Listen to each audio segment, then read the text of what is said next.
Selamat sore, saya Anita. Saya ingin menjawab soal diskusi 3 tugas 1.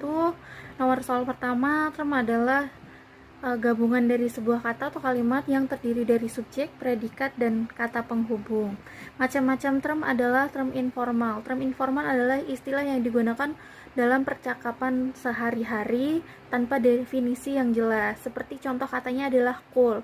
Cool merujuk pada suatu kegiatan yang menarik, menyenangkan, dan tanpa batasan definisi, seperti itu. Yang kedua adalah term teknis. Term teknis adalah istilah yang digunakan dalam bidang ilmiah atau teknis tertentu. Contohnya adalah DNA dalam biologi, yang merupakan istilah teknis yang spesifik dalam bidang genetika dan biokimia.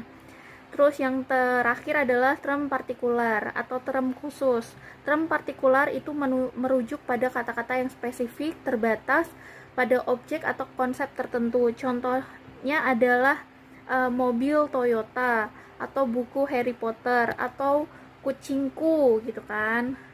Terus soal nomor 2 adalah macam-macam kesesatan berpikir, yaitu yang pertama adalah ad hominem adalah kesesatan berpikir di mana seseorang membahas karakter seseorang di luar pembahasan. Misalkan contoh adalah ketika kita membahas tata cara untuk diet yang sehat gitu.